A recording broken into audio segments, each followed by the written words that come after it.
Pronto, já estamos conectados no Facebook e no Instagram. Então, bem-vindos a essa live. É a primeira aula da Semana dos Direitos da Pessoa com Deficiência. Nessa aula de hoje nós vamos falar sobre o que define a deficiência.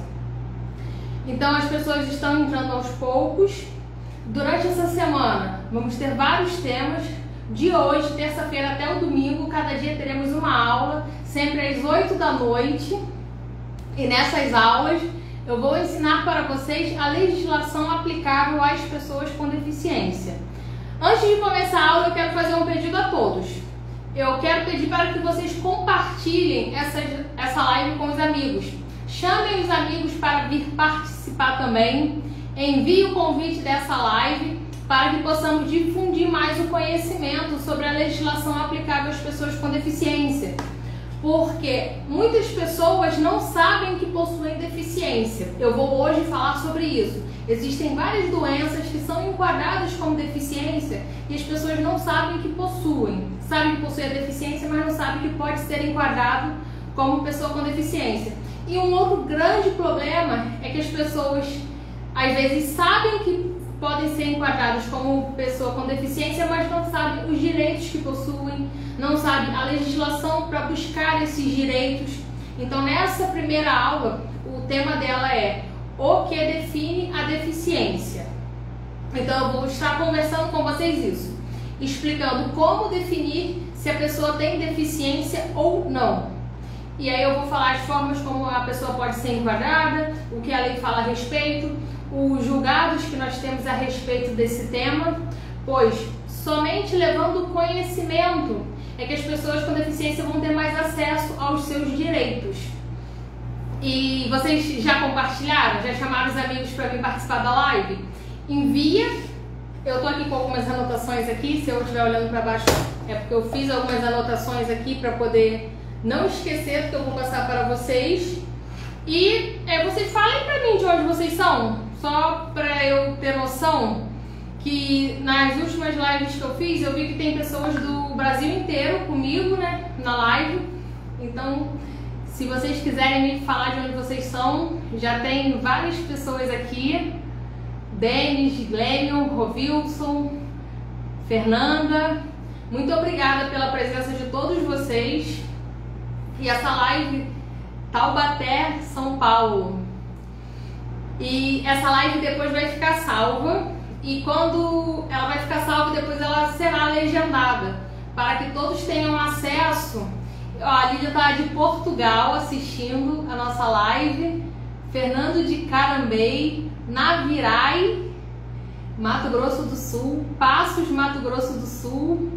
Que legal, tem gente de vários lugares do Brasil. Tem gente, inclusive, de outro país aqui na nossa live. E quando terminar, a live vai para a plataforma, vai ficar lá legendada, para que pessoas que não podem ouvir, ou que devido a algum problema ou motivo, querem assistir ela legendada, possam assistir essa aula legendada. Rio Negro, Paraná, São Paulo, Zona Norte. Legal, tem gente de bastante lugar diferente. Então vamos começar? Então, primeira coisa, todo mundo já compartilhou a live, já chamou os amigos para participar.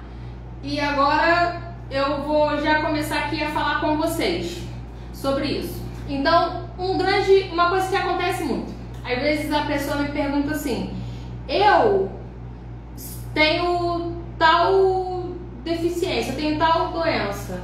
Meu amigo também tem. Ele foi enquadrado como pessoa com deficiência e eu não. Por que isso acontece? Cada pessoa possui uma peculiaridade. Então, cada deficiência é única. Essa semana de lives, antes de começar a Semana dos Direitos para Pessoas com Deficiência, eu fiz várias lives. Então, eu fiz várias lives com pessoas com deficiência. Numa dessas lives, eu fiz com a Jaine, que ela é coach e prepara pessoas com deficiência para concursos públicos. Inclusive, quem depois quiser assistir essa live, ela está salva lá no Instagram, Leis para PCD.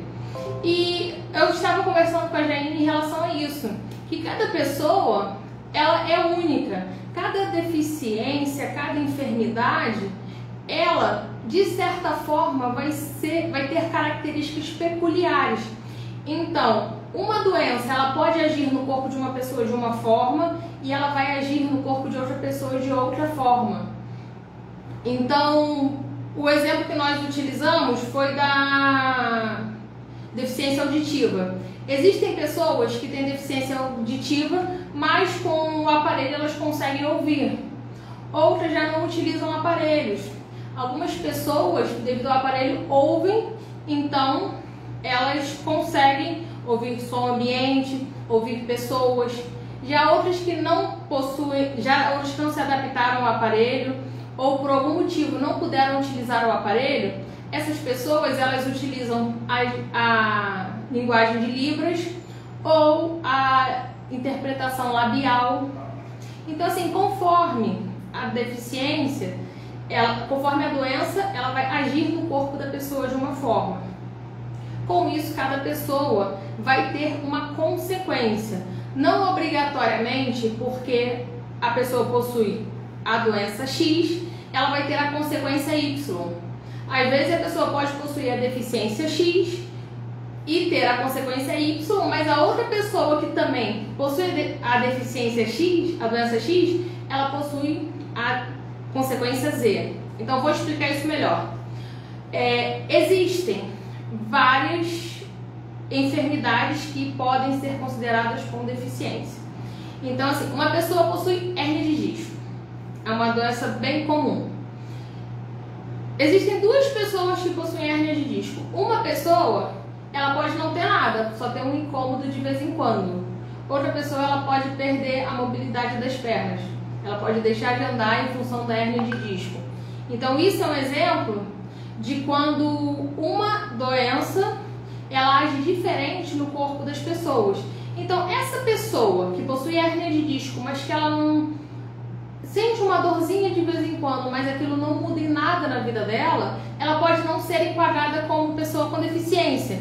Enquanto a outra pessoa que possui hérnia de disco também, e ela já sente formigamento da perna, perde o movimento de vez em quando, e você está vendo que ela está caminhando para deixar de andar, essa pessoa já pode ser enquadrada como pessoa com deficiência.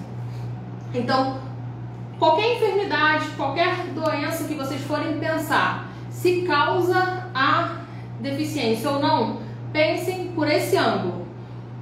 Primeiramente, qual é a enfermidade? Essa doença está enquadrada como deficiência? Porque na lei tem um rol grande de doenças que são enquadradas como deficiência. Vou citar as mais comuns, que vemos frequentemente em amigos, familiares, conhecidos, que é câncer, artrite, artrose, autismo, hérnia de disco, tendinite, LER, DORT, encurtamento de membros, a escoliose, e existem várias outras doenças que podem ser consideradas deficiência. Só que aí vamos para o segundo passo. Você já viu que a doença ela pode ser enquadrada como uma deficiência. E vamos para o segundo passo. Quais as consequências dessa doença no corpo da pessoa? Então, vou dar o exemplo que eu estava utilizando. Essa pessoa tem uma hérnia de disco. A consequência no corpo da pessoa, ela de vez em quando força muito, quando pega muito peso, quando faz muito exercício em certa posição, ela sente uma dorzinha, toma um remédio, um Dorflex e não sente mais nada. Essa doença tem consequência grave na vida dessa pessoa? Não. Ela sente uma dor de vez em quando, mas não é algo rotineiro, não é algo cotidiano, é só quando ela exagera um pouco no exercício. Então você vê que essa hérnia de disco, ela tem uma consequência muito branda. Então, ao visualizar essa doença, só o fato da hérnia de disco estar elencada lá no rol das doenças que podem ser enquadradas como deficiência, isso por si só não é motivo para que ela seja considerada uma deficiência. Agora vamos passar para o segundo exemplo, voltar para ele. A outra pessoa, ela também tem uma hérnia de disco, Só que ela já sente formigamento, ela sente falta de força, ela muitas vezes cai porque perde o movimento da perna durante algum espaço de tempo. Você vê que essa hérnia de disco, ela já causa uma limitação nessa pessoa. Porque se essa pessoa já sente formigamento, perda de força, ela já deixa de fazer algumas atividades em relação a isso. E aqui eu estou dando o exemplo da perna, mas poderia ser também no braço, se essa hérnia estivesse localizada num ponto mais acima da coluna. Então, isso é o que vai definir a deficiência, essas consequências no corpo da pessoa. E em decorrência das consequências no corpo, surgem as consequências na vida. Porque se essa pessoa, ela do nada perde a força na perna e cai, ela já não pode estar indo para qualquer lugar sozinha. Muitas das vezes ela vai precisar de auxílio. Quanto mais frequente for essa perda de força e essa perda de sentido da perna, mais isso vai ser complicado. Com isso, as consequências na vida dessa pessoa vão ser muito mais graves do que aquela pessoa que só sente uma dorzinha de vez em quando e toma um Dorflex e passa. Então, muitas vezes as pessoas falam: ah, porque eu tenho hérnia de disco e eu não consegui ser enquadrado, mas o meu amigo tem e ele foi enquadrado. Observe isso. Observe esses fatores, essas consequências no corpo e essas consequências na vida, que são muito importantes para saber se a pessoa vai ser enquadrada ou não. E o mais importante disso tudo, desse contexto, primeiro foi saber se a enfermidade estava enquadrada na lei. Quem tiver com papel e caneta, anota. Primeiro, se a enfermidade está enquadrada como deficiência.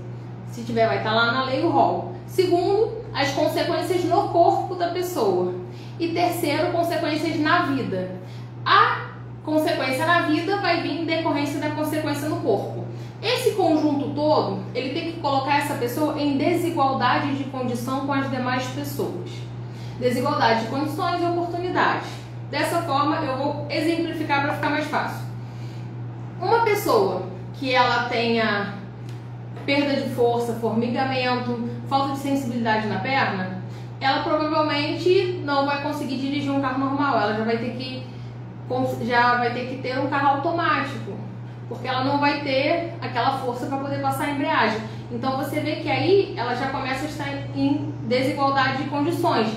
Daí já surge a motivação para ela ter a isenção na compra de um veículo adaptado. E eu aqui vou abrir um parêntese agora, que eu falei em veículo adaptado. Agora nós estamos vivenciando um problema no estado de São Paulo, que eles estão querendo restringir o IPVA para somente pessoas que têm um veículo adaptado. Eu aqui citei o veículo adaptado como exemplo dentro do meu caso, mas isso não justifica o que está sendo feito no estado de São Paulo, porque pessoas que não precisam do veículo adaptado, sendo pessoas com deficiência, somente o fato de ser pessoa com deficiência já justifica a isenção desse imposto. E, inclusive, quem quiser saber um pouco mais sobre esse problema de IPVA, que eu não vou me estender nesse momento, eu só abri esse parênteses para explicar isso, que o fato do meu exemplo usar um veículo adaptado não quer dizer que quem não tenha um veículo adaptado não faça jus à isenção dos impostos para veículos, mas quem quiser saber sobre o tema, esse problema do IPVA no estado de São Paulo, tem no meu Instagram, Leis para PCD, um destaque falando somente disso. É só vocês entram no meu perfil, tem lá a bio, vai estar as informações, o link da Semana dos Direitos para PCD. Abaixo tem aquelas bolinhas de destaque, procura que está escrito atualização IPVA, entra lá que lá vai ter todas essas informações que estão acontecendo sobre a retirada ou não da isenção de IPVA no estado de São Paulo, e ressaltando que o Tribunal de Justiça do estado de São Paulo já deu a ordem que a isenção vai ser mantida. O governo de São Paulo está recorrendo, mas a isenção é mantida. Então quem quiser saber mais é só ir lá no Instagram. Vou dar sequência à aula, senão eu me alongo nesse tema. Então vamos voltando. Quando a pessoa com deficiência ela encontra em situação de desigualdade de condições e oportunidades, ela precisa de direitos e benefícios para que ela consiga caminhar para a igualdade. A nossa Constituição, ela tem o princípio que é o da igualdade, mas também ela traz o princípio da isonomia, que a isonomia é você tratar os iguais, o princípio da igualdade é você tratar os iguais de forma igualitária, e a isonomia é tratar os desiguais na medida da desigualdade, buscando a igualdade entre todos, porque entende-se que se você não dá um tratamento diferenciado para as pessoas que possuem uma condição desigual às demais, você não consegue tornar todos iguais. E as pessoas com deficiência precisam estar em condições de igualdade com as demais.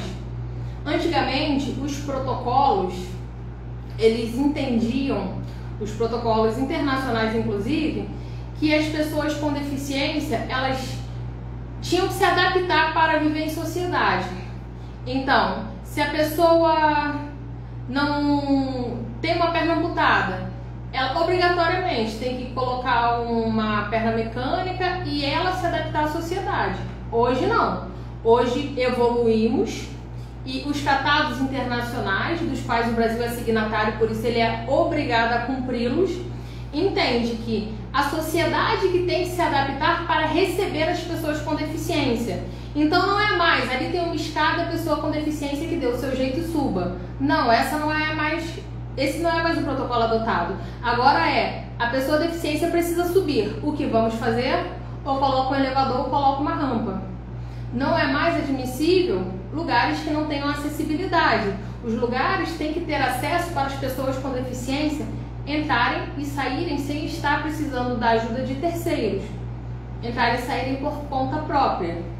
Então nós temos a legislação toda nesse sentido e temos que lutar por esses direitos para que essa legislação seja cumprida. Eu já estou vendo que algumas pessoas estão colocando aqui as dúvidas. Quem tiver dúvida pode colocar na caixinha de perguntas que quando terminar a aula eu vou responder, tá bom? Então deixa eu prosseguir. E eu falei que para saber se a pessoa tem deficiência ou não, o que eu vejo? A enfermidade, se ela está lá no rol de deficiências, a consequência no corpo daquela pessoa e a consequência na vida daquela pessoa. Então, visto isso, eu vejo se a pessoa tem deficiência ou não. Só que, muitas vezes, a enfermidade não está elencada naquela lista que está na lei. Só que pelas consequências no corpo e na vida da pessoa, você vê que aquela pessoa seria uma pessoa com deficiência. E aí, aí nós vemos o que vai ser feito. Essa pessoa vai deixar de ser uma pessoa com deficiência pelo simples fato da doença que ela possui não estar elencada na lei? Não. Isso não é plausível. Se a pessoa possui uma deficiência, que ela não está lá naquela relação, mas as consequências no corpo e na vida dela colocam ela em desigualdade de condições com as demais, essa pessoa pode sim ser considerada pessoa com deficiência. Então lembram quando eu falei para que vocês anotassem que ponto 1, enfermidade na lista, ponto 2, consequências no corpo, ponto 3, consequências na vida. Tudo isso colocaria a pessoa em desigualdade de condições. Se por acaso faltar um desses pontos, mas você vê que a pessoa está em desigualdade de condições com as demais pessoas, ela também pode ser enquadrada como pessoa com deficiência. E esse enquadramento, ele dá em virtude disso, dessa desigualdade. Muitas vezes, a pessoa ela não conhece bem a deficiência e as consequências dela. Então, muitas vezes ela possui uma deficiência principal, uma doença principal, que não está elencada, mas ela possui outras doenças secundárias que estão... Essas doenças secundárias muitas vezes estão na lei e por esse desconhecimento a pessoa acaba achando que não está e não tem direito. Eu até anotei aqui para poder falar com vocês. E no caso, estão na legislação falta de força. Quem estiver anotando pode anotar. Pode anotar o que eu vou falar agora, né? Falta de força, falta de sensibilidade, formigamento, sequela física, prótese interna ou externa e deformidades congênitas ou adquiridas. Existem outras, mas essas aqui eu achei como principais.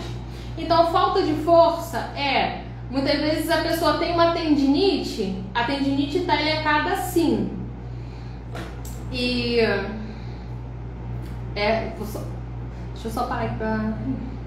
Depois eu vou responder as perguntas que estão colocando aqui. Então, deixa eu voltar aqui. A falta de força. Muitas vezes a pessoa tem uma tendinite. A pessoa, em decorrência dessa tendinite, ela tem a falta de força. Ela não consegue pegar peso, ela não consegue segurar. E dependendo de como for a tendinite, não consegue segurar nada que seja... Às vezes uma coisa leve ela não consegue. Ela não tem força para aguentar aquilo. Então você vê que essa tendinite, apesar de ser uma coisa que é rotineiro, é costumeiro, você vê pessoas com tendinite, essa falta de força que essa pessoa possui a coloca numa condição diferente das outras. Existem pessoas que, em razão da tendinite, não conseguem segurar uma sacola de compras. Então, essa falta de força, quando é nas pernas, muitas vezes as pessoas não conseguem ficar em pé sem ajuda. Então, precisam de muleta, precisam de sustentação. Essa pessoa ela pode ter uma doença que não está elencada naquela lista, mas você vê que a pessoa que tem falta de força e não consegue ficar em pé, devido à falta de força na perna, por algum motivo, isso constata uma consequência no corpo, que vai ser uma consequência na vida dessa pessoa. Se uma pessoa ela passar por uma cirurgia, que ela precisa ficar 6 meses sem andar, naturalmente essa pessoa vai ter falta de força, principalmente nas pernas quando voltar a andar. Isso, com a reabilitação, geralmente isso pode ser revertido e essa pessoa vai voltar normalmente. Mas existem pessoas que muitas vezes não conseguem voltar. Essa falta de força se dá, elas depois não conseguem se movimentar e daí essa falta de força persiste. A princípio não tem nenhuma outra doença evidente, mas essa falta de força não faz com que ela não ande sem ajuda. Por esse exemplo, você vê que essa pessoa poderia sim ser enquadrada como uma pessoa com deficiência, apesar de não possuir uma outra enfermidade que a princípio fosse enquadrada como deficiência. Essa falta de força a coloca em condição de desigualdade, a coloca em condição de precisar de auxílio de terceiros ou de equipamentos para que ela possa se locomover. Então, estão conseguindo entender nos exemplos? Está ficando mais fácil?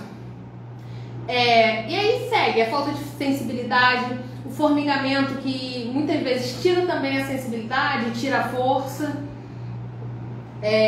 Prótese interna e externa, eu até coloquei aqui que eu quero abrir um parêntese. Muitas vezes quando eu coloco prótese interna, as pessoas perguntam, o silicone entra? Não, o silicone não entra. Porque o silicone, ele não é uma prótese que está ali para auxiliar numa enfermidade. É uma prótese que está ali por questão de embelezamento.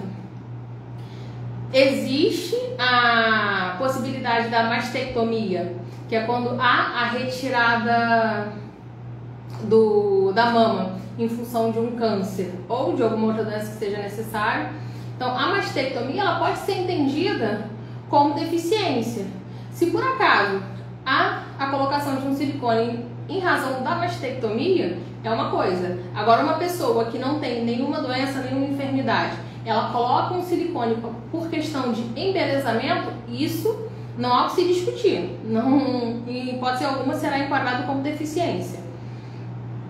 Então, essas próteses internas, vou dar um exemplo, é uma prótese que se coloca na coluna para conseguir reverter algum quadro ou para dar sustentação à pessoa, que no caso seria um exemplo de uma artrodese. Prótese externa, no caso é quando a pessoa, um exemplo é quando a pessoa tem um membro amputado, que ela coloca ali aquela prótese externa para poder auxiliar, no caso se fosse a perna, para auxiliar na locomoção, ou uma prótese no braço. Então, exemplo de próteses são essas. E eu falei sobre sequela física. Às vezes a pessoa pode ter um acidente Em decorrência desse acidente, não ficou nenhuma doença caracterizada pelo nome que esteja enquadrada na lista, mas em consequência do acidente, a pessoa passa a ter uma sequela física grave. Por exemplo, ela não consegue andar normalmente. Ao andar, ela não tem um apoio total no pé e isso a dificulta, isso não a deixa correr, isso a coloca numa condição de andar mais lento, não a deixa ficar muito tempo em pé porque ela sente dores. Então, essa sequela física, ela passa a afetar a vida dessa pessoa, do momento que ela não consegue fazer as mesmas coisas que as outras pessoas fazem. E o outro que eu coloquei foram as deformidades congênitas, que no caso são as deformidades que a pessoa já nasce com ela, como por exemplo as pessoas, eu agora esqueci o nome técnico, mas as pessoas que às vezes nascem sem parte do braço, ou adquiridas, no caso aconteceu um acidente, a pessoa ficar sem a parte de um membro. Então, tudo isso são no caso, condições que a pessoa pode ter e ela ser enquadrada como pessoa com deficiência, mesmo ela não possuindo uma deficiência que esteja lá, exemplo, câncer, HIV, artrite, artrose. A pessoa não tem uma doença que está elencada, mas em razão dessas condições, ela pode sim ser enquadrada como pessoa com deficiência. E qual é o principal ponto disso tudo? Às vezes vão ter duas pessoas que vão ter a mesma deficiência, a mesma doença, que ocasiona o mesmo problema no corpo, as mesmas consequências, uma vai conseguir ser enquadrada e a outra não. No início eu disse que tinham duas pessoas que tinham a mesma doença, mas a consequência no corpo de uma era muito branda e a consequência no corpo da outra era muito grave. Em decorrência disso, uma conseguia ser enquadrada e a outra não. Agora não, agora eu estou dando outro exemplo. Existem duas pessoas, a mesma doença, as mesmas consequências no corpo. Uma é enquadrada e a outra não. Por que que isso ocorre muito? Porque as pessoas, por não conhecerem a parte burocrática da legislação, elas acabam não emitindo os documentos, não trazendo da forma correta para apresentar na hora da avaliação pericial. Com isso, uma pessoa acaba sendo enquadrada como pessoa com deficiência e a outra não. Não pelo fato delas não terem as condições para serem enquadradas, mas que uma seguiu a burocracia e a outra não seguiu. E essa burocracia, ela pode ser diferente para os benefícios, para os direitos. Então, o primeiro passo é a comprovação através da identidade. Tirar a carteira de identidade diferenciada. Esse é o primeiro passo para ser enquadrado como pessoa com deficiência. Depois disso, vamos para os demais direitos e benefícios que vão precisar de comprovações. Mas o primeiro passo para qualquer pessoa com deficiência é esse, é fazer a carteira de identidade diferenciada. Inclusive, ressalto, essa carteira de identidade é gratuita e, no caso, você vai solicitar no mesmo local que faça a carteira de identidade. Não há diferença nenhuma, é uma carteira de identidade comum, a única diferença é que vai ter escrito pessoa com deficiência. Ali vai apontar a sua condição de pessoa com deficiência. E agora voltando para a parte burocrática. Quando você vai solicitar essa carteira, que vai ser o seu primeiro documento de pessoa com deficiência, você tem que levar um laudo médico, exames médicos que comprovem essa deficiência que você possui. Nesse laudo médico, o que você tem que pedir para o seu médico? Para colocar, lembra aquelas 3 coisas que eu falei no início da aula? Então, volta lá nesses 3 pontos que eu falei no início da aula. O médico tem que colocar isso no seu laudo, no mínimo 2. Porque se o médico só pega e escreve, ela tem hérnia de disco, fica vago. O perito pode dizer, sim, tem hérnia de disco, mas como eu sei que ela está em desigualdade de condições e oportunidades com as demais pessoas? Agora, do momento que o médico coloca a enfermidade e o segundo ponto que eu falei no início da aula, as consequências no corpo da pessoa. Ela tem uma hérnia de disco localizada entre L4 e L5 que causa parestesia na perna.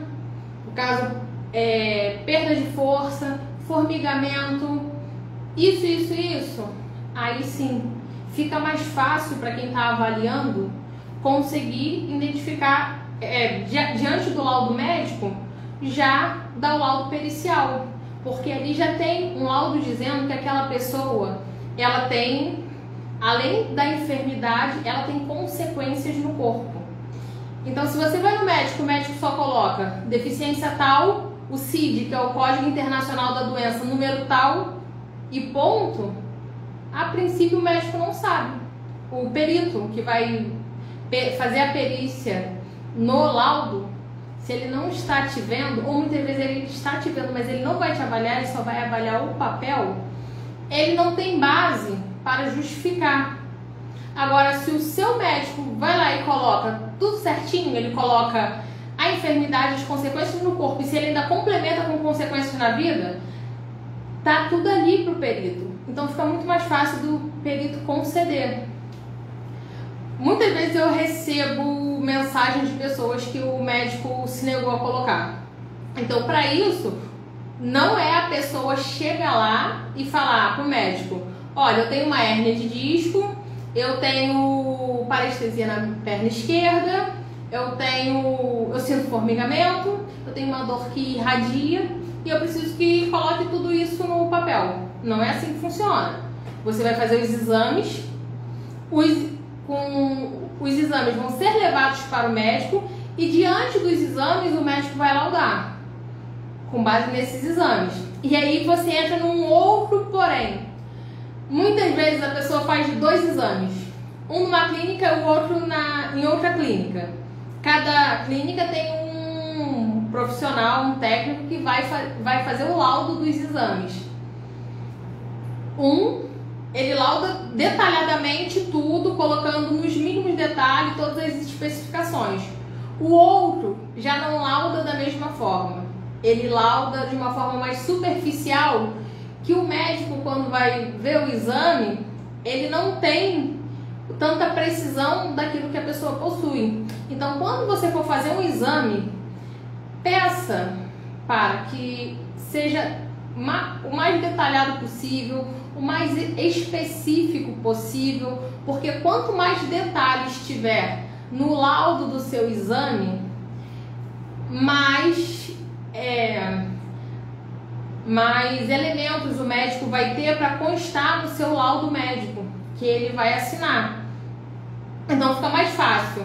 O exame sendo bem feito, sendo bem específico, sendo bem detalhado, fica mais fácil para o médico que vai fazer o seu laudo, e esse laudo médico junto com o exame vai facilitar para o perito, que vai fazer a perícia e vai dizer se você é pessoa com deficiência ou não. Então eu sempre recomendo, o primeiro documento é a carteira de identidade diferenciada. Junto com a carteira de identidade diferenciada vai vir um crachá descritivo, você pode utilizá-lo ou não, e tudo isso é gratuito. A pessoa com deficiência não paga pela carteira de identidade diferenciada. É só ir no posto. No Rio de Janeiro se faz no Detran, tem outros estados que é no Departamento de Identificação Civil. Cada estado tem o seu órgão, mas independente disso, independente do estado e do órgão que for fazer, o documento é gratuito. Feito esse documento, a pessoa segue para os próximos direitos. E aí, o que ocorre? Você já tem a sua identidade que fala que você é uma pessoa com deficiência. Então, quando você vai recorrer de uma isenção do Detran, que não querem dar para a concessão do seu automóvel com desconto, com a isenção dos impostos, aí você tem uma base. Por quê? Porque você é pessoa com deficiência, você já conseguiu comprovar. O fato da legislação que ampara a concessão da isenção, você não está ali qualificado, você já tem um ponto, que é você já ser pessoa com deficiência, para poder questionar isso. Mas eu vou chegar nessa parte lá na frente, senão eu atropelo a ordem. E vamos passar para outro ponto. Se a doença não está na lista, a doença não está na lista por qual motivo? Porque ela não deveria estar? Não, não é isso. A nossa legislação ela é um pouco antiga. ela não é tão abrangente.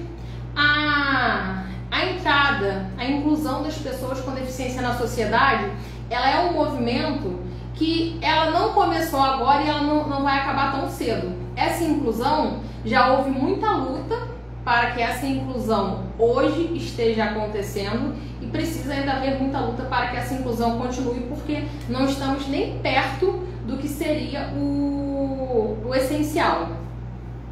Só que, quando a lei ela foi feita, contemplaram algumas deficiências que eram as mais comuns. Então, muitas deficiências foram esquecidas, muitas não entraram, muitas doenças ainda nem existiam. Com o passar do tempo, foram surgindo novas doenças que vemos que elas podem sim ser enquadradas com deficiência, só que para alterar uma legislação é um pouco complicado. É todo um procedimento dentro das casas legislativas. Se for federal, ela tem que ter aprovação tanto na Câmara dos Deputados quanto no Senado. E muitas vezes existem muitas legislações que fazem o projeto de lei, projetos excelentes, mas que não colocam em votação e por isso o projeto não vira uma lei. Então nós temos todo um sistema que complica que todas as doenças que devam ser consideradas com deficiência sejam pela lei. Só que nada impede que você, que possui uma doença que não é hoje considerada uma deficiência, possa brigar pelo seu direito de ser enquadrada como uma pessoa com deficiência. E esse direito, ele vai estar amparado naqueles 2 pontos que eu falei no início da aula. Eu falei 3. O primeiro você não tem, que é a enfermidade constando na lista de deficiências. Mas se você tiver as consequências no corpo e as consequências na sua vida que te coloquem em uma situação de desigualdade com as demais pessoas, você tem base para brigar por isso, pelo seu enquadramento como pessoa com deficiência. E, prosseguindo, então, estou falando das leis antigas e hoje nós temos inclusive o caso das pessoas que possuem visão monocular, que também são chamadas de visão unilateral.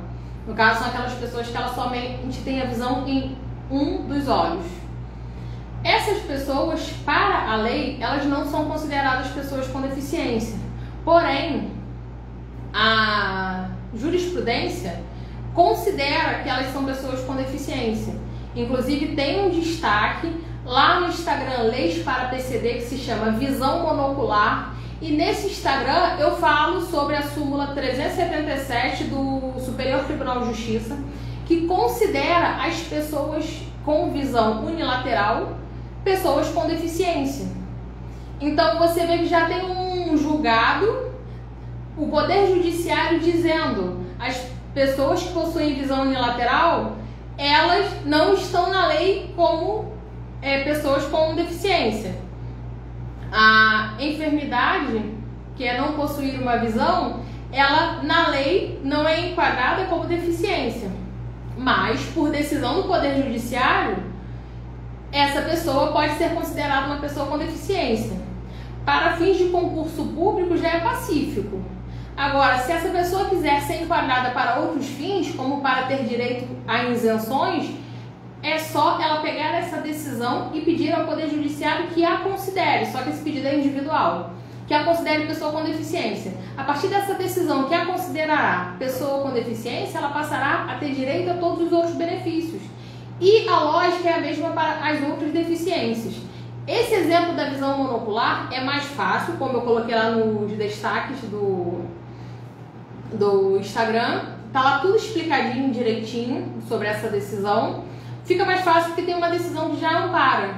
Mas com base nessa decisão, pode ser aproveitado parte do fundamento para considerar a pessoa com visão unilateral como uma pessoa com deficiência, para que considere uma pessoa que possui uma enfermidade que não está na lista, também uma pessoa com deficiência, em razão das consequências que a doença está causando no corpo e na vida daquela pessoa. E quando muitas vezes, eu agora quero fazer um outro esclarecimento aqui, estou abrindo vários parênteses para fazer vários esclarecimentos. Muitas vezes, quando falamos de legislação, nós naturalmente temos que falar de políticos. Políticos que eu digo porque são eles que fazem as nossas leis. E eu aqui vou falar agora, não quero que ninguém leve para o lado de partido político, se apoia o político A ou o político B. Porque muitas vezes eu vou falar de legislação e começa uma guerra de partido A, partido B, a favor de fulano, a favor de ciclano. Não é isso. Eu estou aqui falando o que está na lei. A lei fala que a função de legislar, ela é do nosso Congresso, que é a Câmara dos Deputados e o Senado. Isso em nível federal. Em nível estadual temos os deputados estaduais, em nível municipal temos os vereadores. Esses que eu falei é quem a Constituição dá a função típica de legislar. O chefe do executivo pode legislar? Pode, na função atípica. A função típica não é dele. O Poder Judiciário pode legislar? Pode. Tanto pode legislar que ele considerou a pessoa que tem visão unilateral como pessoa com deficiência, quando a lei não considera. Só que essa função também é atípica, não é a função típica deles. Então, quando falamos em função típica estabelecida pela Constituição, nós temos que lembrar quem tem o poder da legislatura. Então, nós temos que cobrar dos nossos deputados e senadores que refaçam essas leis, que incluam outras enfermidades, que melhorem as leis para as pessoas com deficiência. No final do ano, o presidente editou umas medidas provisórias que foram prejudiciais às pessoas com deficiência. Sim, e por que o Congresso não fez nada? Por que o Congresso não vetou? Ele podia fazer essa medida provisória perder a vigência, mas não fez. Então, muitas vezes, esse meio político acaba que as pessoas entram em brigas sobre políticas, quando na verdade as pessoas com deficiência têm que lutar pelos seus direitos. E a melhor forma de fazer isso é cobrando dos nossos deputados, senadores, vereadores, que façam leis em prol das pessoas com deficiência, para beneficiá-las e rever leis antigas que têm que ser reformuladas. Agora, fechando esse parêntese e voltando a falar sobre por que todas as doenças não estão na lista, eu já disse, porque existem muitas leis antigas que quando foram feitas, muitas doenças não eram vistas como deficiência, outras talvez ainda nem tinham ciência que eram consideradas doenças, porque muitas doenças vão sendo descobertas ao longo do tempo, com o passar do tempo, e existem leis diferentes, ou seja, a nossa legislação para PCD não é como o Código Penal, que você entra ali e encontra todos os crimes ali. É claro que tem crimes em outras leis também, mas você ali encontra uma lista. A legislação para PCD ela está em vários decretos, em várias leis, em várias normas diferentes, em resoluções. Então nós temos que juntar todas essas leis e dali sabemos o que diz a legislação vigente. Observar a hierarquia de leis, tudo isso. Muitas vezes a deficiência ela está para um direito, a doença ela está para um direito e não está para outro. Um exemplo disso vou dar exemplo de direitos e aí eu falo das deficiências. A gratuidade da meia entrada. Gratuidade não, é o desconto. A meia entrada é um desconto que a pessoa com deficiência ela paga 50% do ingresso e o acompanhante também paga 50%. Qualquer pessoa com deficiência tem direito e o seu acompanhante vai ter direito também. Não precisa ter deficiência A ou deficiência B. A pessoa tirou a carteira de identidade diferenciada ou qualquer documento que a identifique como pessoa com deficiência. Apresentou o documento, ela tem direito ao desconto da meia entrada, tanto para ela quanto para o seu acompanhante. Esse é um cenário. Agora você pega o cenário da isenção para compra de veículos. São 3 impostos, o IPI, ICMS e o IOF. Existe imposto que ele só é aplicável quando a pessoa com deficiência é o condutor do veículo. Isso é plausível? Não, não é. Porque se eu tenho um filho que tem deficiência E eu não posso comprar um carro para locomover o meu filho com isenção, mas se eu tiver uma deficiência eu posso comprar o carro com isenção porque sou eu que vou dirigir. Isso não é plausível. Então nós temos que brigar para que essas leis sejam revistas, sejam reformuladas. E com base nisso, essas isenções, esses benefícios, eles sejam feitos também de uma forma igualitária, porque principalmente a isenção de veículos é uma coisa que quando você tira essa isenção, como tem governo querendo tirar, você muitas vezes retira um direito fundamental da pessoa, que é o direito de ir e vir. Existem pessoas que se ficar sem o carro, elas não vão poder sair de casa, elas não vão ter como se locomover. Então isso não é plausível, porque retirar uma isenção pode acabar por retirar um direito fundamental, que a Constituição coloca ali para que seja respeitado. Então tem que ser observadas essas regras. Eu não vou me estender muito hoje, porque eu acho que eu já estou com quase 50 minutos de aula. E amanhã nós vamos falar mais um pouco. Então eu só vou repetir mais uma vez, porque teve pessoas que chegaram depois. Essa aula vai ficar depois disponível online. Os 3 principais fatores que eu quero que vocês lembrem, sempre que for falar sobre a sua deficiência, falar sobre a enfermidade principal que vocês possuem. A enfermidade principal, no caso, é a doença principal. As consequências dessa doença no corpo da pessoa. E essas consequências podem constituir doenças secundárias, que foi o que eu citei da falta de força, do formigamento, falta de sensibilidade, sequelas. Então, assim, existem várias consequências no corpo. E, por fim, se tiver como relatar consequências na vida, porque muitas vezes, sempre que há consequências no corpo, essas consequências acabam passando também para a vida da pessoa. A pessoa que tem a falta de força na perna, ela acaba tendo dificuldade de locomoção. Isso já passa a ser uma consequência na vida daquela pessoa.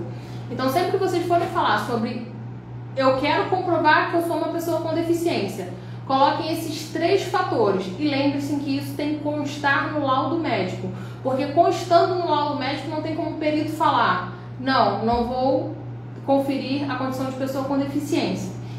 E, além disso, quando forem fazer os exames, peçam para que a pessoa que vai laudar o exame coloque o mais especificado possível, com mais detalhes possível, porque isso vai facilitar a vida do médico que vai fazer o seu laudo. Com isso, fica mais fácil você comprovar a sua deficiência e assim ter direito a tudo aquilo que a legislação lhe prevê. Então agora eu vou responder algumas perguntas para poder essa aula não se estender muito. E amanhã, 8 horas, eu estou aqui com vocês de novo para continuar nessa sequência de lives. Deixa eu entrar aqui na pergunta.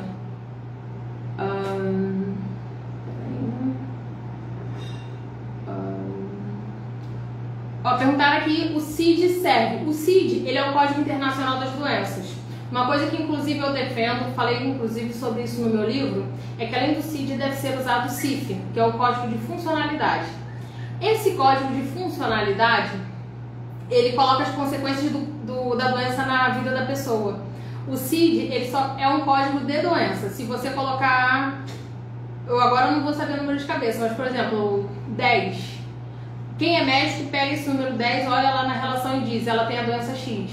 Se a pessoa coloca lá 59, aí o outro médico vê lá, CID 59, ele pega a relação, olha 59 e aí ele vê essa doença. Então esse Código Internacional da Doença, ele foi feito para que em qualquer lugar, em qualquer país, em qualquer idioma, que a pessoa faça aquele trabalho, que ela especificando aquele número, o outro vai saber qual é a enfermidade.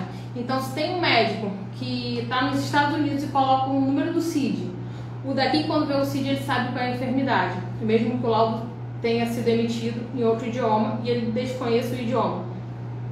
Pelo CID, ele sabe qual é a doença. E o CID, ele é obrigatório. No atestado médico, tem que conter o CID, esse Código Internacional da Doença.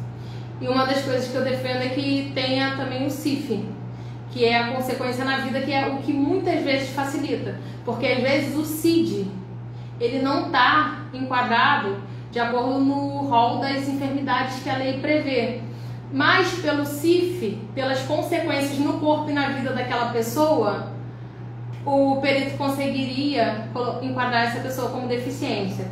Só que no Brasil geralmente só é usado o CID, o CIF é muito pouco usado. E o laudo tem validade? Vai depender, para certas coisas são 6 meses, para outras são 1 ano, esse normalmente é o prazo usual, até porque o laudo precisa ter uma validade, porque a doença ela pode atenuar ou ela pode progredir, evoluir e intensificar no corpo daquela pessoa. Então se você pega um laudo de 5 anos atrás, já não é a mesma coisa que a pessoa, as consequências e muitas vezes até a doença, ela já não está da mesma forma, as consequências naquele corpo já não são as mesmas, então o laudo tem que ter validade sim, e aí vai depender do órgão, vai depender da entidade, mas geralmente costuma ser entre 6 meses e 1 ano. Deixa eu seguir aqui nas perguntas. Minha esposa tem cirurgia, retirada do fêmur, colocado prótese. Certamente sua esposa ela pode ser enquadrada sim como pessoa com deficiência, até mesmo por causa da questão da prótese. Vamos prosseguir. Boa noite. Lesão de plexo braquial, tenho direito? Olha, vou ser muito sincera, eu sou formada em Direito, eu conheço um pouco da área de saúde, mas nem tudo que me perguntam sobre doenças eu sei responder. Plexo braquial eu não sei o que é, mas coloca nesses 3 pontos que eu falei na aula. Se a enfermidade com certeza não está elencada na lista de enfermidades, porque eu não ouvi falar ainda. Se tivesse elencado eu já teria ouvido falar e já teria pesquisado a respeito. Que todas as enfermidades, todas as doenças que estão lá elencadas, eu já pesquisei sobre essas doenças, inclusive para poder discutir, argumentar, saber o que são, saber o que justifica. Então, certamente ela não está na lista, mas procura ver as consequências dessa lesão no seu corpo. O que isso vai te causar? Vai causar, às vezes, uma perda de força, uma debilidade uma dificuldade de mobilidade, alguma debilidade, uma perda de sensibilidade, um encurtamento de algum membro. Eu, sinceramente, estou falando aqui um pouco vago por eu não saber do que se trata, mas se essa lesão de plexo braquial causar alguma consequência no seu corpo, que junto a isso tem uma consequência na sua vida, te colocando numa condição de desigualdade com as outras pessoas, você tem uma dificuldade maior que as outras pessoas para o seu dia a dia, para o seu cotidiano, você pode sim ser enquadrada como pessoa com deficiência. Então, se quiser, depois até pode me mandar mensagem no privado, que aí eu até pesquiso para poder te responder melhor. Mas eu acredito que com essa resposta e com o que foi falado na aula você já consiga ter essa resposta, mas se tiver dúvida pode me mandar mensagem. Bom, força nas mãos, tem formigamento e muitas dores, vivendo em tratamentos constantes e mesmo assim não conseguiu IPVA nem o ICMS. Bom, acredito que é falta de força nas mãos que você quis dizer.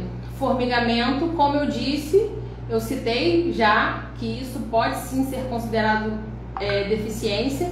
Então, qualquer coisa, essa aula vai ficar gravada, reassiste essa aula, faz esses exames, pede para laudar tudo bem especificado e tenta novamente, porque muitas das vezes as pessoas não conseguem o que elas têm direito por essa falta de especificação, tanto nos laudos quanto em documentos. Então, assiste novamente essa aula, pega todas essas explicações, refaz os seus exames e entra novamente com o pedido. Vamos lá. Sou de Brasília, tenho artrose, hérnia de disco, fibromialgia e osteoporose. E há 2 anos entrei com um processo. E mesmo com todos os exames comprobatórios, o Detran constata que não tem deficiência. É complicado falar que depois disso tudo não tem deficiência, ainda mais para o Detran. Porque provavelmente se você está pedindo no Detran, você está pedindo para poder fazer a isenção para a compra de veículo.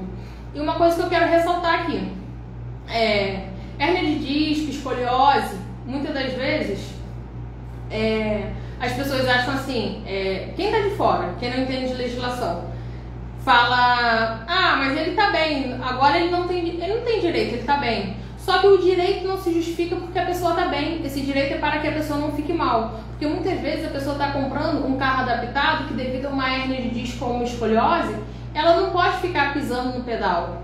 Então você olha, aparentemente aquela pessoa tá bem. Só que se ela tiver que ficar toda hora pisando no pedal da embreagem, ela pode ficar mal em decorrência disso. E a pessoa precisa se locomover e precisa do carro. Então, muitas vezes, o fato da pessoa aparentemente estar bem, ou até mesmo estar bem mesmo naquele momento, não justifica a retirada de isenção. Essa isenção deve ser mantida para que a condição da pessoa não venha a regredir. A pessoa está bem, ela tem que continuar bem. Não você retirar um direito, esperar a doença evoluir, o quadro dela regredir, para então conceder novamente esse direito. Mas voltando, o processo do Detran, tenta fazer pelo caminho que eu falei. Qualquer coisa, volta à aula, assiste tudo de novo e faz primeiro a carteira de identidade diferenciada. Em seguida você pega todos os exames, conforme as descrições que eu dei nessa aula, o mais especificado possível, principalmente citando o que essa hérnia de disco causa na sua vida. Porque se você tem isso tudo, além da hérnia de disco, você tem a artrose, eu acredito que essa sua hérnia já seja mais evoluída. Quais são os outros problemas que essa hérnia está causando no seu corpo, além da artrose? Porque para ter artrose, essa hérnia já é evoluída. Geralmente é. Se não for o caso, aí eu não tenho como também saber. Mas geralmente quando tem artrose é porque a hérnia já evoluiu um pouquinho. Então você vê os outros sintomas, vê as outras consequências no seu corpo, pede para colocar isso tudo no exame, começa pela carteira de identidade diferenciada para depois pedir a isenção. Que aí também já fica mais fácil, porque você já tem um documento comprovando que você é pessoa com deficiência. Quando bater no Detran, você já tem uma comprovação que é pessoa com deficiência, fica até mais fácil para o perito que vai ver o seu pedido ele conceder. Então faz isso, refaz e começa pela carteira de identidade diferenciada. Acho que acabaram as perguntas. Sim, essa semana vai ter muita informação. Então vamos lá, acabaram as perguntas e eu vou então encerrar aqui as lives, tanto no Instagram quanto no Facebook. Agradeço a todos vocês que estiveram presentes aqui comigo. Vou fazer um pedido para que vocês enviem o convite. A nossa live vai ficar salva na plataforma. Quem não se inscreveu ainda, olha na bio, tanto do Instagram quanto do Facebook, lá está o link para a inscrição. Se inscreve que ou você vai deixar o seu e-mail, ou vai entrar no grupo do Telegram, eu tenho o grupo do WhatsApp, e ali nós vamos botar o link para que você possa acessar essa aula depois. Principalmente as pessoas que eu pedi para rever a aula, para poder fazer tudo em conformidade com o que eu expliquei. Então essa aula vai ficar disponível. E se tiverem amigos, pessoas que precisem dessas informações, enviem para eles também, para eles poderem fazer a inscrição. Vão poder assistir às aulas que estão gravadas. E amanhã eu estou aqui com vocês novamente às 8 horas. Quem estiver aqui ao vivo, as perguntas que forem feitas eu vou responder na hora. Muito obrigada a todos pela presença e até amanhã.